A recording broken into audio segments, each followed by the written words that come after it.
ప్రియులారా, క్రీస్తునందు మా హృదయపూర్వక వందనాలు. మరి ఎక్కడ ఓరన్నా రక్షణ పడువ, రక్షణ లేదు ఈరోజు మానవునికి. ఎక్కడ చూసినా బయట వెళ్ళిపోతే, స్త్రీలు బయటికి వెళ్ళిపోతే రక్షణ లేదు, మరి పురుషులు బయటికి వెళ్ళిపోతే రక్షణ లేదు. ఎక్కడ చూసినా పాపం అనే మరి అడ్డు కూడా ఎక్కువ. ఎక్కడ చూసినా పాపాన్నే మనిషి ప్రేమిస్తున్నాడు. మరి ఈ పాపానికి సాదృశ్యం ఏదయ్యా అంటే మానవ జీవితము పాపంలోనే జీవిస్తున్నాడు, పాపంలోనే మరణిస్తున్నాడు, పాపంలోనే నరకానికి అగ్నిగుండానికి వెళ్ళిపోతున్నాడు. మరి మట్టి శరీరం మట్టికి వెళ్ళిపోతుంది. దేవుడిచ్చిన ఆత్మ దేవదాచారికి వెళ్లకుండా నిత్య నరకానికి అగ్నిగుండానికి జారిపోతుంది. అది 2020 సంవత్సరాల కింద ప్రభువైన యేసుక్రీస్తు వచ్చాడు ఈ భూమి మీద. మరి మానవుల కోసం ఆయన ఎంతగా ప్రేమించాడంటే గొప్పగా ప్రేమించాడు.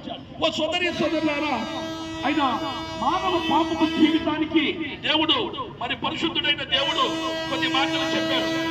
ఆత్మయే జీవింపజేయుచున్నది, శరీరము నిష్ప్రయోజనమైన శరీరము ఒకరోజు విడిచిపెట్టి వెళ్ళిపోవాలి. ఆ శరీరము చేసిన క్రియలు కామము, క్రోధము, మదము, మాత్సర్యము, కొట్లాట, వ్యభిచారము, దొంగతనము, మోసము, అబద్ధాలు ఇన్ని చేసి మానవుడు ఏమైనా పట్టుకొని పోతున్నారయ్యా అంటే ఏమీ పట్టుకొని పోవడం లేదు. కానీ మట్టి శరీరం మట్టికి వెళ్ళిపోతుంది. దేవుడిచ్చిన ఆత్మ దేవురాజ్యానికి వెళ్ళకుండా నిత్య నరకానికి అగ్నిగుండానికి జారిపోతుంది. అందుకే మానవుడు ఎక్కడ చూసినా మరి మందు తాగడము, మరి గోవా, గుట్టిక, తంబాకు ఇలాంటి మత్తు పదార్థాల్లో మానవుడు మునిగి తేలుతున్నాడు. శరీరానికి జబ్బు తెచ్చుకుంటున్నాడు. డాక్టర్కు డబ్బు, ఒంటికి దుఃఖము, ఇలాగా చేసి మానవుడు మరి ఇంటికి ఎంతో దుఃఖాన్ని తెచ్చి పెడుతున్నాడు. సోదరి సోదరులారా, దేవుడు సృష్టి ఎలా చేశాడు అలాగే సమస్తమును సృష్టింపజేసి దేవుడు మానవుడికి పరలోక రాజ్యం ఇవ్వడానికి తానే సృష్టికర్తైన దేవుడు ఈ భూమి దిగి వచ్చాడు. ఈ భూమి దిగి వచ్చిన దేవుడు మానవ జీవితం ఎత్తాడు. 33 సంవత్సరాలు జీవింపజేసి ఆత్మయే జీవింపజేయుచున్నది, శరీరం కేవలం నిష్ప్రయోజనం.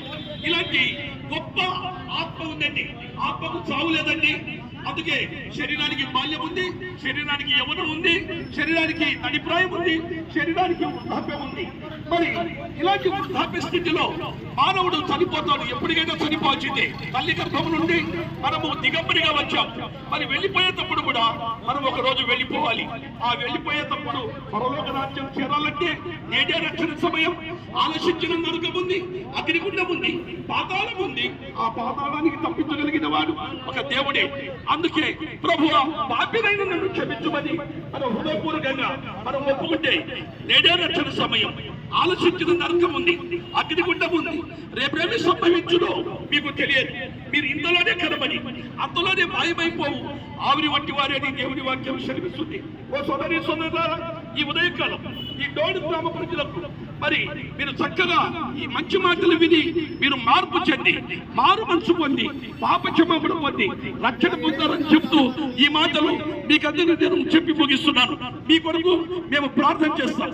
దేవునికి స్తోత్రం.